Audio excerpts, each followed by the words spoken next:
Ladies and gentlemen, my fellow Republicans, my friends, thank you. Welcome for the 12th annual NAIRA dinner. Most of you are familiar faces and a lot of new faces.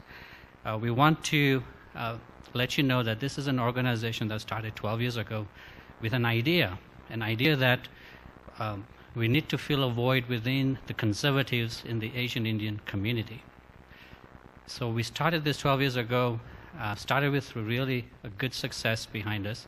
But today, 12 years later, the name NAIRA does not do us justice. I would say 20% of our support group are of Asian Indian descent. 80% is what you see in this room today. It's not so much the Asian Indian cultural diversity, but it's the message of liberty, pursuit of happiness, and the American dream. So I want to welcome you all and thank you for your support. This year, it is a year when America will decide which direction it is taking. Never in my life, nor many in this room, have come to a decisive point where this country is going to make a decision. Whether this country can go back to the European way of governance or go back to our founding principles. You may ask, Hitesh, what do you mean? What are you talking about? What are the founding principles? And I get that quite a bit. You see, going anywhere in the world, any city, any major metropolis where there's a U.S. embassy, you'll see lines outside. Only at the U.S. embassies, folks. Why? Why would people around the world want to come to America, even today, where America has 8.3% unemployment, where the highest number of full-time employees, full-time unemployed, are without a job for 2+ years, where America has the highest number of people living on food stamps in its history, where America, which has the highest debt in its history, whereby the debt is not on our generation, ladies and gentlemen, but our children, for them to pay and their children. Why, you may ask? Why would they want to come to America, which has an education system that is now so lagging behind developing countries? The next generation of children are cheated out of having quality education. And yes, why? Why would they want to come to an America that has a healthcare system so broken that they would have to pay higher taxes by force to pay for it? The answer is simple, my friends. The American dream. What is the American dream? Wealth, success, freedom, liberty, and the best of all, opportunity that many of us in the room have so been lucky to have. Yes, the American dream. But my fellow Americans, the source of this comes not from an idea, but something that was created by the Founding Fathers.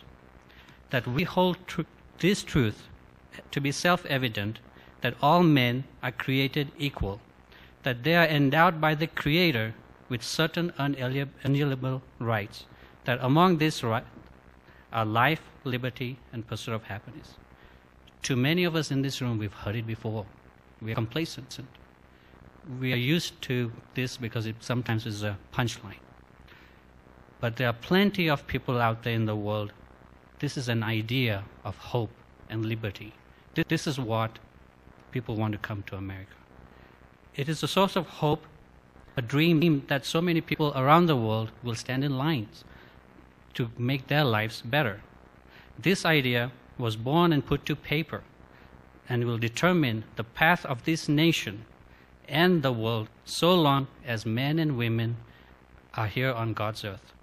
When our founding fathers declared independence from England, these were their beliefs.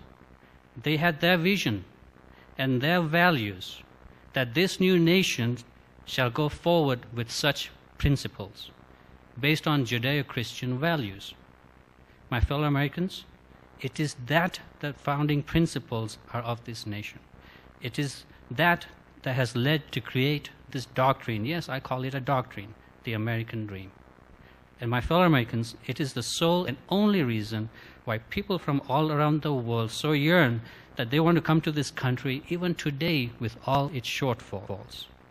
For they know that the American dream is the last bastion of the civilized world. If that is lost, then so is what we call the Western civilization. So how and what does these elections mean? Simple. These elections is not about Mitt Romney or Barack Obama. It's a battle of ideas. Republicans believe that our nation must stick to those guidelines, for it is what made this country great, not the government. Republicans believe that individuals make this country for what it is, not the government. Republicans believe that it is the small business that are the backbone of this nation, not the government. Republicans believe that your success in your businesses through hard work, sweat, and sacrifice is through your beliefs, not the government. Republicans also believe that individual liberty and pursuit of happiness is what makes this country unique than any place on the earth. And yes, Republicans believe that for all such greatness and achievements, people of this nation, we have nothing to be apologetic about, for only to be humble in the eyes of God. My fellow Americans, this is what these elections are about. The Democrats and the socialist agenda want the American dream to be removed. They think that the government knows best.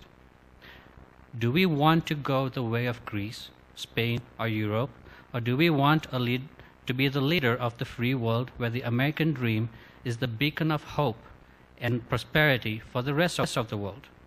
Do we want the next 4 years of more government, more taxes, and more chaos in the world, or do we want America to lead the world, not just in a rebounding economy, but to create stability in the world politically? Do we want the next choices of Supreme Court justices to systematically erode these founding principles, to be replaced by progressive views of popular thinking every day, or do we want to adhere to the strictest interpretations of our Constitution? And that, folks, is coming. The First Amendment is being eroded every day, and they have a great disdain for that. Well, a message to all of them.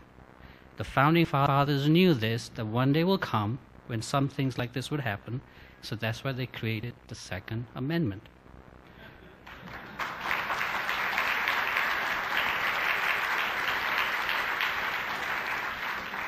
People have risen before and will rise again to keep our Constitution. Many people have not voted in previous elections, and as Ryan mentioned, this is an election where every vote will count, especially in Colorado. I know most of them will say, I don't discuss politics, that's why I haven't voted. I don't like politics, I hate politics. Well, not too long ago, around 350 BC, Plato once said, one of the penalties for refusing to participate in politics is that you end up being governed by your inferiors. And we see that today. So talk to your neighbors, talk to your co-workers, get them involved. I always tell people that if you want to find out about a person, how they really think, their decision-making ability, their morals and their judgment, you can learn about a person more so in 2 minutes of discussing politics than asking 200 questions. That will tell you if a person's a Republican or a liberal and if you're wasting your time. You want to get Republicans registered. So let me conclude and say that in the next less than 100 days, people shall have their voices heard, loud and clear. Let's all make sure that this nation is secure and our nation continues to be the shining light on the hill with great promise and potential yet to come. Thank you, and God bless America.